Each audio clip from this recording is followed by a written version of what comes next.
Welcome to CivilNet. This is your host, Eric Hacopian, and today we're honored to have as our guest Ruslan Pukhov, who is a director of a think tank in Russia called CAST that has done an extensive and well-documented review of last year's war. It's a review that's turning into a book. This is going to be one of the most consequential interviews that we have done in a long time. I wanted to welcome you to our show, Mr. Pukhov. Thank you. It's a pleasure having you here. Let's start off with the biggest question, and I'm going to give you, obviously this is a 130-page book. You've spent months and months working on it, you and your colleagues.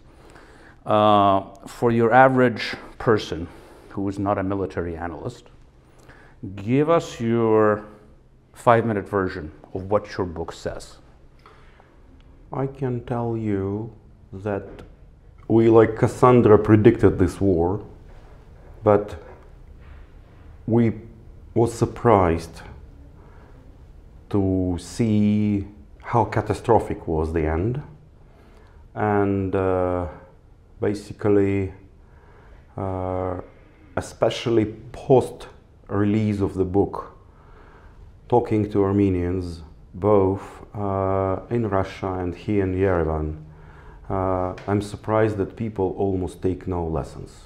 You know, people try some kind of forget about it or pretend that it happened not to them and not to their country. Mm-hmm. And this is even more important than the content of the book, mm-hmm. because it was clear that war is coming. It was clear for any observer that this war would be lost, probably not dramatically, not with such huge losses, but that outcome would be dramatic. And after it happened, that both political class and masses, let's put it blankly, draw no lessons. Mm-hmm. Mm-hmm. And to my mind, if Armenian society and its political elite will carry on in that way, next war is inevitable, and it would be relatively soon. And pardon for such harsh statement, the next border of Armenia would be somewhere near to Jermuk. Mm-hmm.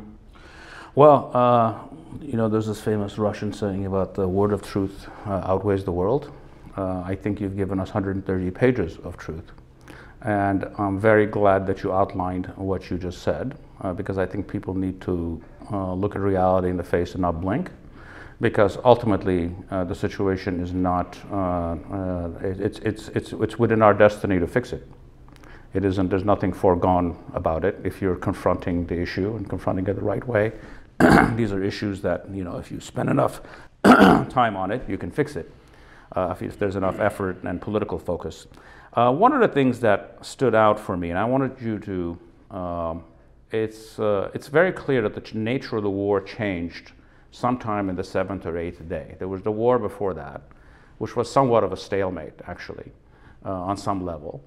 And part of what is, I mean, maybe this is misreading the war, it's just there's been different reports that we've received, not just yours, is that one of the qualitative differences after the first week of the war was to the extent that the Turkish command took over running the Azeri operations. I don't know how accurate that is. That's been reported in many Russian outlets. So I wanted you to just tell us, what was the difference? Was there a difference between the first week of the war and after? And what was the role of the Turkish? It is absolutely clear that first 7, 8, 9 days, Armenian defense was good. And these consecutive attacks of Azeri forces brought very little success. Yeah. Later, something has changed. You know, Azeris became more concentrated. You know, more persistent. You know, like more sharp. And soon we saw the breakthrough in the south. Yeah. Mm-hmm. And after this breakthrough in the south, you know, the Armenian general defense started to collapse. We cannot be sure that there is a direct connection between Turkish command or Turkish militaries taking the direct command of the operation But it's clear that Azeri operations became more sharp, more, let's say, effective, more aggressive, you know, and Armenian defense started to collapse. Yeah, we should always remember that if someone loses war, he, she, or it take lessons and try to perform better. Victorious war is always dangerous for the army, you know. The classical example is Crimea War, you know, a relatively small contingent of foreign forces came to Crimea and basically managed to bring a victory over the almighty Russia. Why? 19th century, yeah. Yeah, why? Because Russians were a little bit like Armenians. After the victorious war with Napoleon, they basically missed the revolution and military affairs, and they were absolutely sure, since we managed to combat the genius military leader, so what can happen to us on our territory? The same here. One of the reasons of this defeat is this reliance on past victories. You know, Armenians were kind of prisoners of this myth of the First War. Then they were victorious, and Azeris were taking lessons, and they had very good teachers, and not only Turks, also Israelis. They also were speaking the best practices from all over the world, you know, Pakistan, Russia, you name it, you know. We should always remember that it's extremely important for the forces to exercise with the best, you know. If you exercise with someone who is peer or who is inferior to you, you're not going to learn. You will never learn, you know. You're supposed to learn from those who are much better than you are. But I think this is important, but not the main reason for this defeat. The main reason of defeat, it was the decision here in Yerevan not to come to the war. Because at the end of the story, you either come to the war or you stay home. And the army of mainland Armenia stayed home. You know, there was a limited contingent and there was a Karabakh army. And since Azeris were dominant, you know, both quantitatively and qualitatively, you know, it was just a matter of time. How long it will take and how decisive would be their victory. Probably under other circumstances, Shushi could have stayed under the control of Stepanakert authorities, but the war would have been lost in any case, since there was no reinforcement from Armenia, since the mobilization was aborted. Okay. Going back, and you raised two specific issues. This wasn't part of my normal questions, but I think you're raising such fantastic points that we need to dwell on it. First, you said the command structure collapsed. Was that a function of the communication systems collapsing, one? And two, was the lack of reinforcement as far as the political decision to nationalize the war and go in there in with much greater numbers? How much of that was limited by the fact that, first of all, if you don't control the air, any troops you're moving are sitting ducks for the other side, as far as transporting large numbers of troops as backup, and to what extent was Armenian homeland possibly in danger if you actually move large numbers of troops to Artsakh? You know, my vision that Azerbaijan would not dare to attack mainland Armenia for several reasons, not only because of Russia backing Armenia, but in general, the war against mainland Armenia could have led to sanctions and to many other unpleasant consequences for Baku. That's why those who insist on the fact that they were afraid of the Second Front, that's why it was necessary and it was important to keep forces here in Armenia, I think it's a lame excuse. Okay. Yeah. As for air dominance and many other things, obviously the absence of proper air defense and the Azeri domination in there played its important role.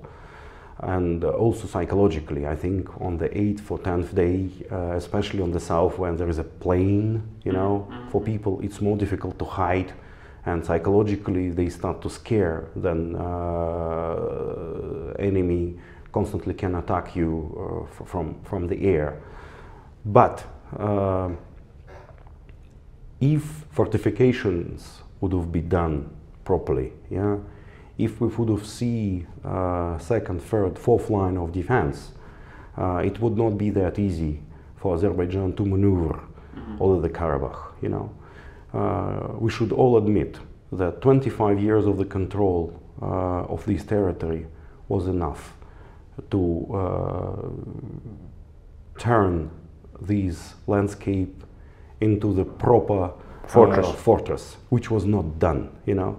I will give you another example, which Armenians don't like to cite, that the war fortifications around of Shushi after the First War, but most of them were abandoned and dismantled in 1996, you know. Why? People should ask themselves, and Stepanakert authorities should ask themselves why it was not like this, you know. And another point, once the defense was broken, and the Azeris came to this unprotected plain, south. Basically, it was already them who were the masters of the war. It was them who was choosing the scenarios of attack, which direction go, you know. And there is also big question, since Shushi was taken at the end of the first month, you know, on the 14th day or something like this, it was possible to organize the defense of this city. Why it was not done? It's a big question. I don't have answer. Yeah, I think, well, I was going to get to that later, but we'll go back to, because when I'm reading through, when I'm listening to you, there's 30 years of blame. There's blame for the current authorities and their decision making, or the current military command at the time, or the defense minister. As you know, victory has 1,000 fathers and defeats an orphan. Was the ultimate result a function of 25 years of a lack of preparation? Was the ultimate result the failure of the current government and its political and military leadership? Or was it a combination of the two? I would tell you that all what you just enumerated is important, but to my mind it's still secondary. Important but secondary reasons. The main reason, it's not only that the political leadership did not want to fight, it's the society which largely did not want to fight. And I think the result of the parliamentary elections, where people supported Nikol Pashinyan and his party, it's once again a confirmation that the society also did not want to defend Karabakh, you know. It's probably unpleasant truth, but it is like this, you know. Why it happened? Either people got tired, or there was some other reason, because basically to take care of Karabakh, it's a little bit like try to digest a porcupine which you swallowed at the beginning of 90s. Big territories, not enough people, harsh economical situation here. But I think that military and military technical issues, they are secondary to compare to political, and I would dare to say civilizational and spiritual reasons. And this is, in a sense, normal. It's very human. Look, Israel, you know. If the first wars up to 73, there was an extremely high combat spirit. When we come to the war in Lebanon in 2006, we see already that this very famous Israeli infantry, which was always ready to close combat, which come and basically took these Arabs into pieces, something started to lame, you know. They were, let's put it blankly, were afraid. They were very well equipped, they had air support and whatsoever, all military conditions were for them, but at the end of the story, probably because life became more comfortable, these famous Israeli infantry don't want to die defending its own country. Yeah, and I think this is also understandable that society cannot live for decades being besieged, you know, that something goes wrong with the cultural code. Same here. One thing is to toast in the restaurants, you know, for Karabakh and for internal Armenia from one sea to another, and another way, go somewhere where you've probably been a couple of times, yeah, and die, yeah. Well, I think you. This is what I love about your work is you get to the heart of the matter at the harshest and the cruelest truths, and I think there's an element of the spirit, the core, that you know this was not necessarily just lost in a battlefield. It was lost in the hearts and minds of people and their willingness. In a sense, it was war lost before the war started.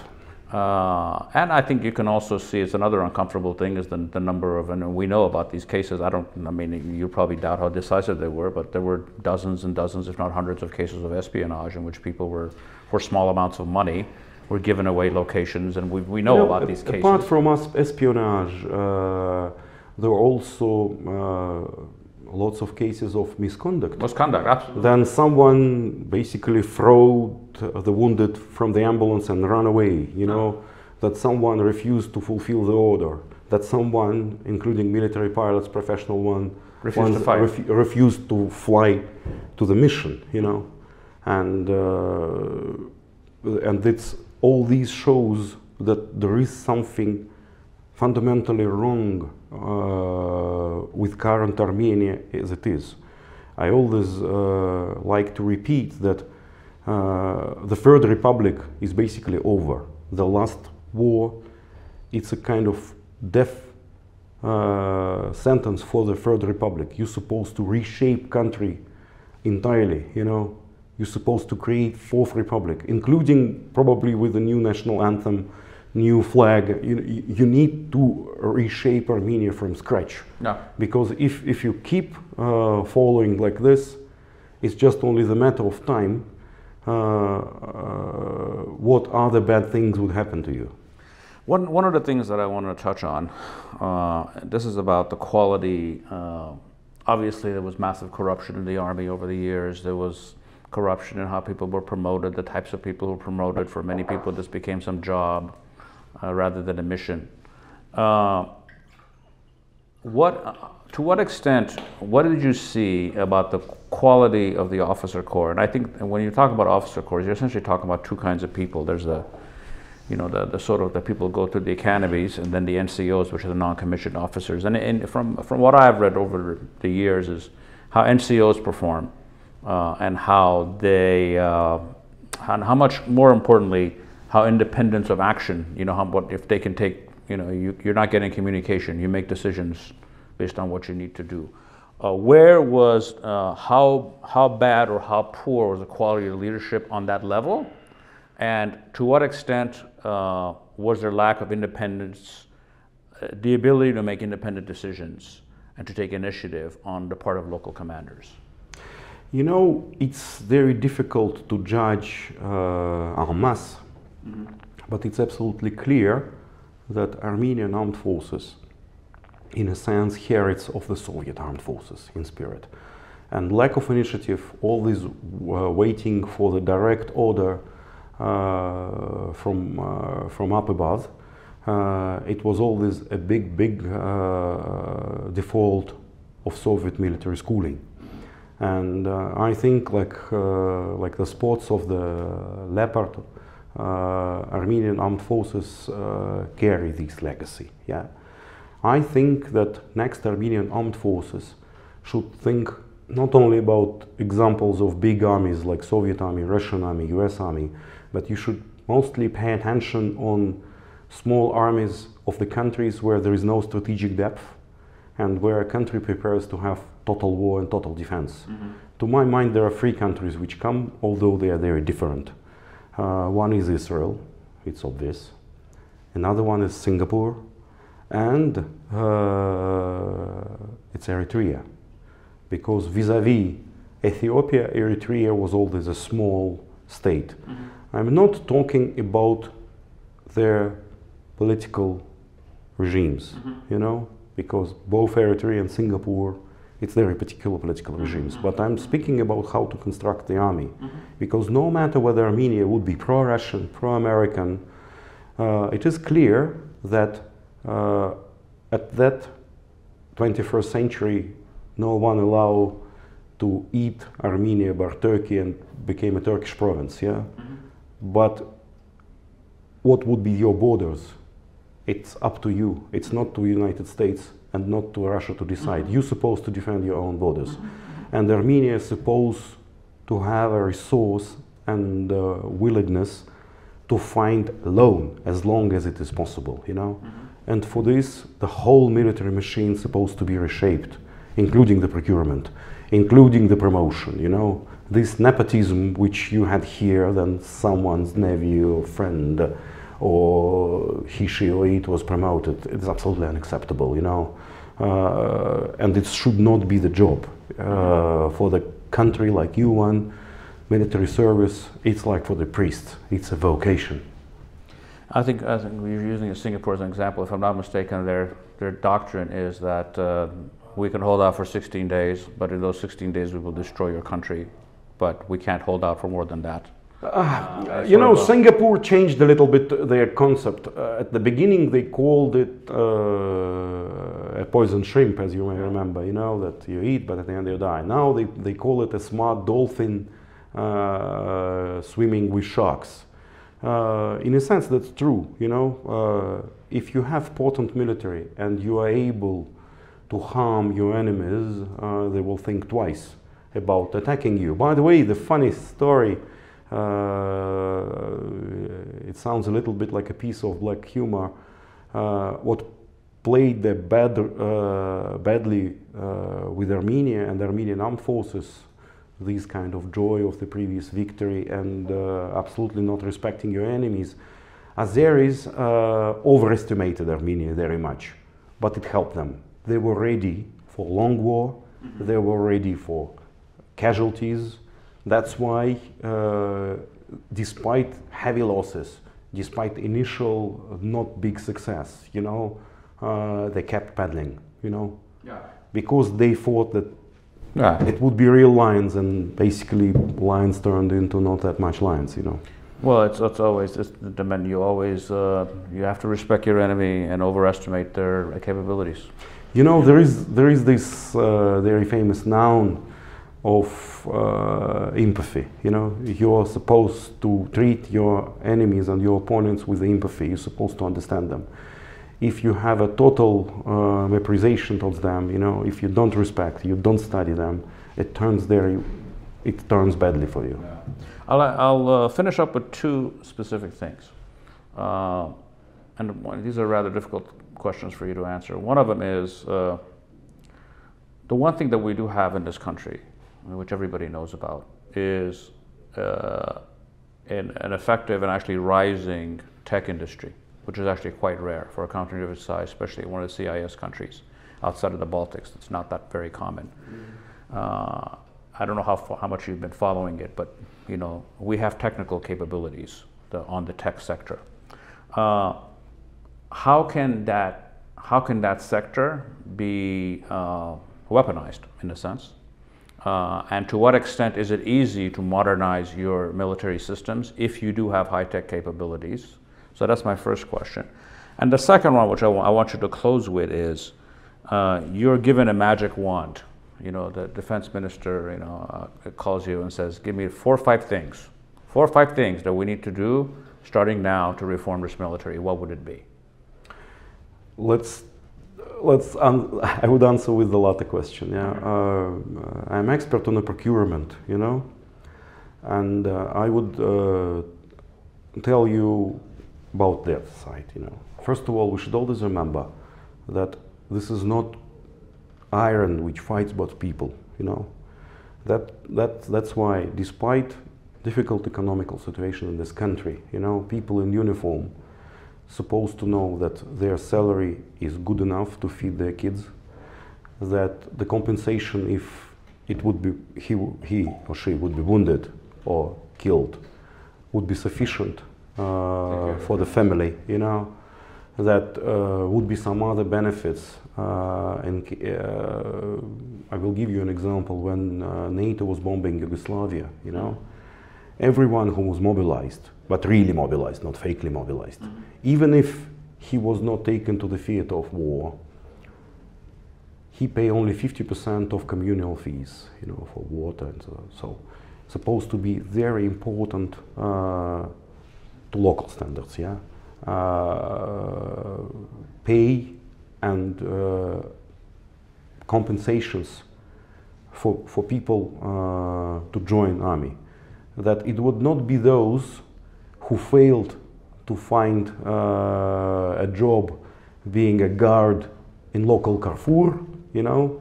If he refused by head of security service of Carrefour, he enlisted in the army, you know. It should not be overpaid, because in this case it's like in Saakashvili's Georgia, you will have the flu of people with the connections, you know, who would go.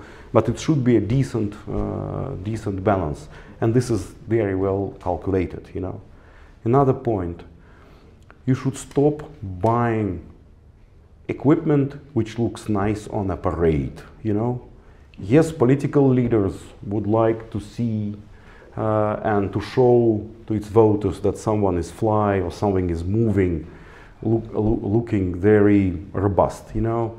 Sometimes you need some untangible things which probably will not look girly on a parade, you know, like radio-electronic warfare, jamming systems, you know, whatsoever, personal body armor and what. So, you know, choose smartly, choose not politically, yeah. Another important case, you mentioned Baltics. My favorite four among Baltics is Estonia. Being part of the NATO, having good bilateral relations with Scandinavian countries, they still keep developing their own military-industrial complex. They do very smart procurement, and this procurement from different countries. They are not stupidly like Poles buying from US because of the political or buying power. Used Bayraktar. Yeah, but they are buying from different sources what they need for their defense. You know, the same here. Russia obviously would be the main supplier, including for financial reasons, but certain items you should buy non in Russia, and you should produce some things locally, you know. But you cannot compete with some military-industrial complex of the countries of your size, because your GDP is not the GDP of Estonia, you know. That's why you should select some niche which you need for your theater of war, and which is also possible if you produce something, let's say, good and with affordable price, which you can sell both to Russia and some other countries, you know. I also think, returning to Bayraktar, you are at the position that due to necessity of national survival, you should not think about PCs, you know. If Russia doesn't have a serial production of combat UAVs, why not to buy them in Iran? Yes, for certain people it will sound revolutionary, but I think even Americans would understand that you really need it, you know. There is also a Chinese option, but the problem is Chinese has very interesting systems, and they also ready to sponsor them and give it almost for free. But they never tasted them, not only at war, but even during the long exercises, you know. That's why it really, Jordan recently refused to operate UAVs from China, because they're simply not at the level, you know. And combat UAVs from Iran are tested in several theaters of war, you know. And over the Saudi oil facilities. Over many places, yeah. That's why it's not a shame to buy a certain number of them from your neighbor. It's because it's interesting you say Iran, because Iran's defense budget is actually tiny for a country that size. I think they spent $5 billion, but it's all based on, you know, not what looks good, but the most bang for the money. and the most effective for the purposes of their limited defense capabilities. Iranians are very smart. They understand that they cannot compete with a set of their enemies in a direct way. That's why they are very nicely competing in a symmetric way. They have a long arm missiles, different set of missiles. They massively invest in air defense to produce their local air defense, because no matter how much you will buy from Russians, it will not be enough to cover your territory. And they have all these proxies, Hezbollah, special forces, and their agents, which allows them to perform successfully, not only in Shia countries, but also in the countries where there is no Shia component. Well, Mr. Pukhov, it's a hard conversation, but I think it's a very important conversation. I wanted to thank you for your time, and more importantly, I wanted to thank you for your work. I think it's been quite helpful in what many people like me and others are trying to trigger the conversation of looking at things from the most negative perspective, and that should be the catalyst for reform. Before we end up, I would probably would like to end on a positive note. You know, from one point of view, I'm surprised by the refusal of the society to take lessons, but from another point, you should understand that history goes up and down, you know, and your defeat can be really the start for resurrection, you know. But both locals and especially diaspora should stop thinking about it as a theme park, you know, because many Armenians, even if they come to Armenia, they still think about their future elsewhere. Russia, France, US, elsewhere. You know, people should treat their homeland seriously, you know, not as a certain transitional period, you know, because at the end of the story, it's about the state. I don't think that Armenian nation is at stake. Armenians will stay Armenians as Jews for 2,000 years without their state. You should make a decision where you value your state on this territory, or in a sense you're fine without it. Well, I think I'm glad you said that, because so much of this thing, the primary, this is from a non-military standpoint, but obviously leads to it, is we have failed to develop a competent state. In fact, on some levels, we found out that there was really not a state on many fronts that matters, because the failures were not simply in a battlefield. The failures were in diplomacy, the failures were in economics, the failures were in culturally telling your story. The failures were systematic in nature. So I think you're absolutely correct, and thank you again for your work, and thank you for joining us. This is your host of CivilNet, Eric Hacopian. Thank you for joining us this afternoon.